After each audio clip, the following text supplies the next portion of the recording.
Jiena Mario Xwireb illum miegħi ras imbras Dr. Steve Borch, riċerkatur kittieb dwar il-Maltin. Għadu kemm ħareġ ftit tal-żmien ilu, ftit tal-ġimgħat ilu effettivament ktieb ieħor dwar il-Maltin. It-tieni wieħed minn sensiela li ħadd kompli tikteb, ħadd kompli toħroġ kotba dwar il-Maltin. Le, però abbażi tar-riċerka tiegħek min huma l-Maltin?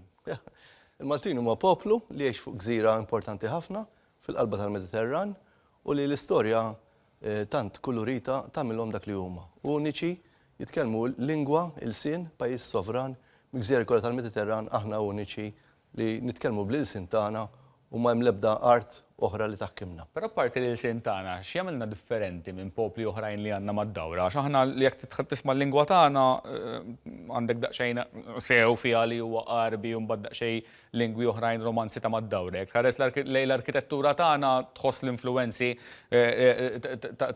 tal-istorja fuqna wkoll. Jekk tara d-drawwiet u l-ikel tagħna tħoss daqsxejn minn kull imkien ukoll. X'jagħmilna differenti verament minn ħadd ieħor bħala poplu uniku? Nista' ngħid nuża l-kelma uniku? Kull poplu għandu l-elementi ewlenin li jagħmluh differenti minn ħadd ieħor kieku maħniex poplu b'identità daqstant distinta. Min ġiew ħalla l-impatt tiegħu, però l-klima u l-pożizzjoni tagħna ngħidu aħna l-binijiet antiki Maltin li kell li huwa d-dieta tradizzjonali Maltija li kienu jieklu dak li ttik l-art. Mela dak kollu jagħmlek differenti minn ħadd ieħor. Ngħidu aħna jekk il-bolma Maltija, il-minestra u l-kawlata kienet tissinifika dak li hemm qed jinqata' mill-ċuħ tar-raba, mhux ħassib l-istess ngħidu aħna dak li jkunu Norveġiżi. Għax dak l-ambjent ġeografiku tagħhom huwa totalment differenti. Issa inti qed tiġbor rakkonti, jekk nista' nsejħilhom hekk, mingħand nies li kienu jgħixu madwar 100 sena ilu minn 100 sena ilu law pratikament, le? Kif inbidlu l-Maltin minn 100 sena ilu law? Ġifieri tħoss li hemm xebħ bejn il-Malti tal-lum u l-Malti ta' 100 sena ilu se rridu niftakru l-ħajja nbidlet daqsxejn mhux ħażin.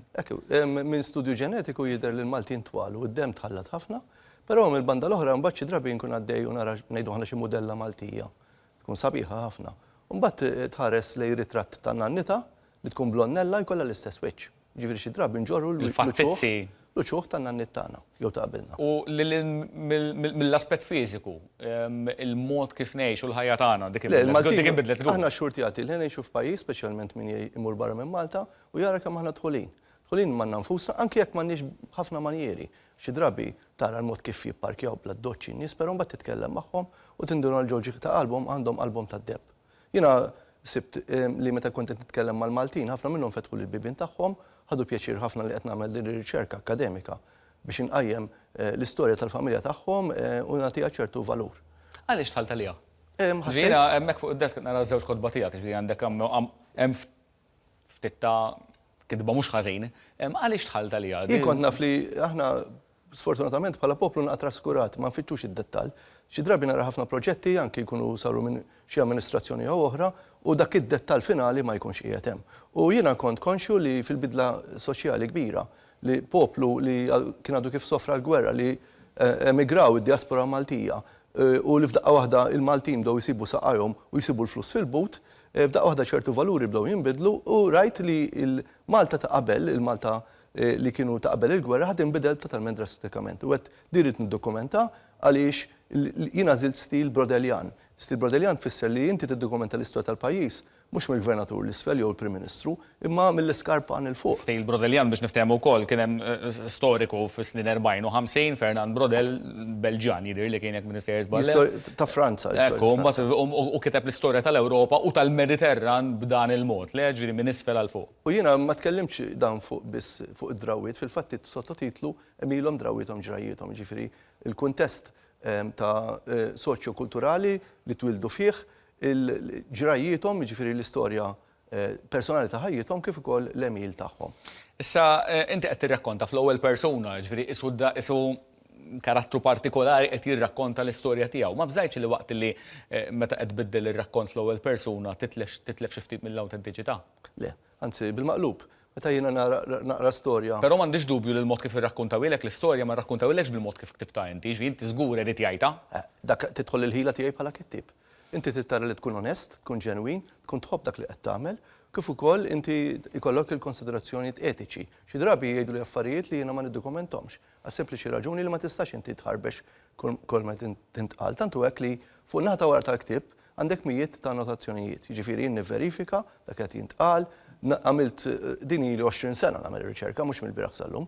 U allura dokumentazzjoni mhux pubblikata files governattivi tal-perjodu Ingliż sa żmien il-gwerra u ftit wara, mela jien inkun qed nara ċar ir-raġuni għaliex kienet ittieħdet ċertu deċiżjoni anke mill-kolonja.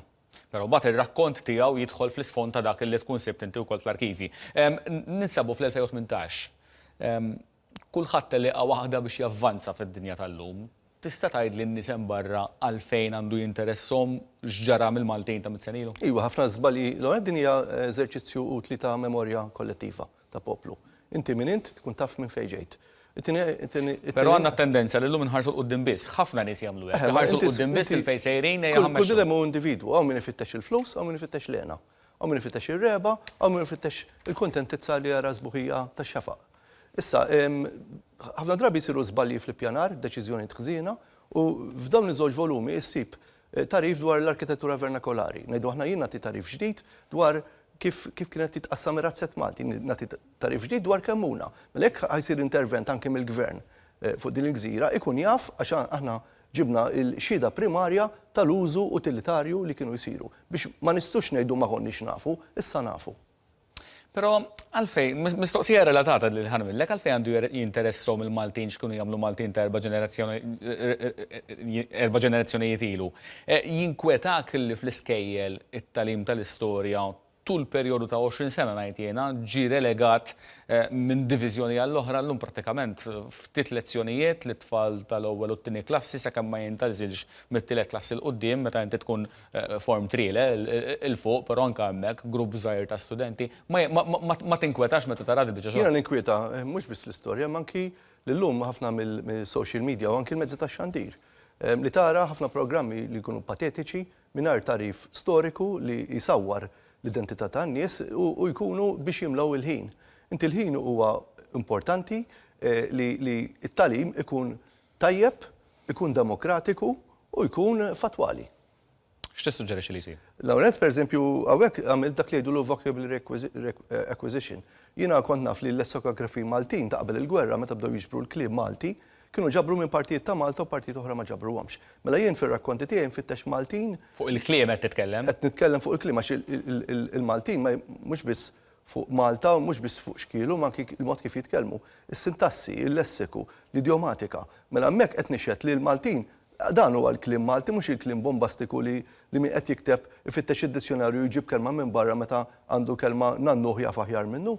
U din huwa għodda importanti għaliex jien naf li anki l-lingwisti jibdu ħarsu li kif kienu jitkellmu dawn il-Maltin, ħalli jgħidu mela il-Malti hekk għandu jkun mitkellem. Però ismani, jiena wisq nibżal li kotba bħal daw eċċellenti, riċerka interessanti u għandna nirreferu għaliha biex nkunu nafu ċertu affarijiet. Mhux qed ngħidlek hekk għax wiċċek, però wisq nibża illi in-nies illi jixtruhom u jaqrawhom huma ristretti, huma dejjem l-istess nies. Għandek l-istess. Le, jiena mill-lider huwa il-respons kien fenomenali, dan jiġdu anki mill-attendenza li jiġi għatnedija.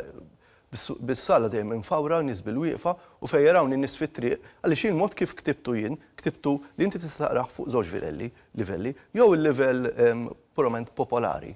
Mela inti taqra r-rakkont biss u taqra l-istorja u anki jkollok ċertu l-emozzjonijiet. Jiena il-mod kif staqsejtni l-ewwel, rajt li jkun hemm ċertu temi ta' tqanqil l-emozzjoni tkun qiegħda hemm, tista' tibki, tista' titbissem waqt li qed taqrah. Imma taf li ġifieri inti qed tgħid tikteb l-istorja b'ċertu mod biex tilħaq setturi ġodda. Ma mbagħad tista' taqrah fuq livell akademiku jekk inti waqt li qed tara l-annotazzjonijiet li hemm meħuda mill-lejju tal-arkivi. Lura r-riċerka tiegħek, x'se nistennew fit-tielet volum issa? Tielet volum anki f'dawn il-jiem kont qed nintervista persuna oħra interessanti fuq anki l-Maltin tad-diaspora, aħna tlifna ħafna minn dan it-tarif għaliex emigraw nies mass fi snin 50. Għajkun l-istess tema u nittamaw li fi żmien qasir ikun ukoll fidejn in-nies. Jiena kuntent ħafna għaliex naf li issa fl-ewwel persuna vera meta qed taqrah vera qed jirnexxielhom in-nies imorru lura fi żmien u itihom ċertu serħan li qed jaqraw proża li hija tikkomplementa l-ilsin Malti. Prosit ħafna, grazzi ħafna Dr. Steve Borx tal-li kont miegħi għall-programm Ras Imbras. Nfakkarkom dan il-programm kuljum mit-tnejn sal-ġimgħa fis-7:30 ta' filgħaxija sibuh ukoll fuq tvmi u tvm.com.mt. Nsemmilkom.